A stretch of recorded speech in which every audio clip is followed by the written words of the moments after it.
अस्सलाम वालेकुम, ਤੁਸੀਂ ਵੇਖ ਰਹੇ ਹੋ ਇੱਥੇ ਰੱਖ ਨਿਊਜ਼ ਤੇ ਮੈਂ ਆ ਮੁਹੰਮਦ ਸਾਦ।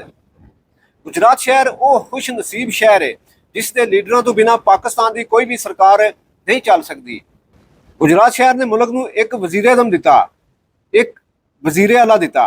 ਮੁਲਕ ਦੇ ਵੱਡੇ ਵੱਡੇ ਪ੍ਰਬੰਧਕੀ ਅਹੁਦਿਆਂ ਉਤੇ ਗੁਜਰਾਤ ਸ਼ਹਿਰ ਦੇ ਚਿਹਰੇ ਹਮੇਸ਼ਾ ਹੀ ਜਗਮਗ ਕਰਦੇ ਰਹੇ। ਪਰ ਉਸੇ ਗੁਜਰਾਤ ਸ਼ਹਿਰ ਦੇ ਜ਼ਿਲ੍ਹੀ ਇੰਤਜ਼ਾਮੀਆ ਦੇ ਹਾਲਾਤ ਵੇਖੀਏ ਤੇ लगता ही नहीं कि सरजमीन गुजरात है जिसने पाकिस्तान तो बाहर भी एक पहचान दी। माड़ा जिहा बदल वसे ते गुजरात शहर ते एक पासे गुजरात की जिली इंतजामिया भी डुबी पई हुंदी है।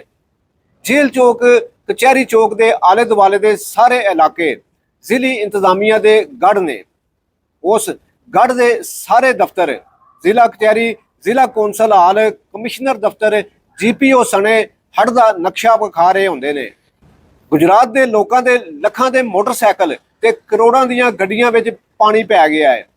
चिंगजी वाले मजदूर दिहाड़ीदार अपनियां चिंगजियां खराब करके घरां नूं बैठे हुए ने ते जिन्हां दीयां चिंगजियां माड़ियां जिहां चलदियां ने वो गड्डियां चुक के ले जांदे वेखे गए। माल नाल भरियां होईयां हट्टियां पाणीओ पानी होईयां पईयां ने। इन्हां शोधियां दे नुकसान दी कौन भरपाई करेगा? रहमान शहीद रोड सर्विस मोड़ तो लैके ते बोले पुल तक वो डैन सड़क है जो करोड़ों अरबा रुपये खा गई है, पर हाली तिकर अपने उतों पानी नहीं ला सकी। पिछली सरकार दौरान रहमान शहीद रोड पुट के इस डैन के ढिड विच करोड़ों के बड़े बड़े पैप पाए गए सन।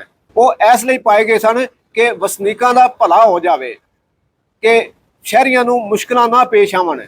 पर यह डैन सड़क करोड़ों के पैप खा के डकार भी नहीं मार रही। हाली 4 दिन पहला ही गुजरात के DCO साहब ते म्यूनसिपल कमेटी के एडमिनिस्ट्रेटर साहब ने पत्रकारां नाल गल करदे होया कहा सी साडीआं टीमां दिन रात काम कर रही ने।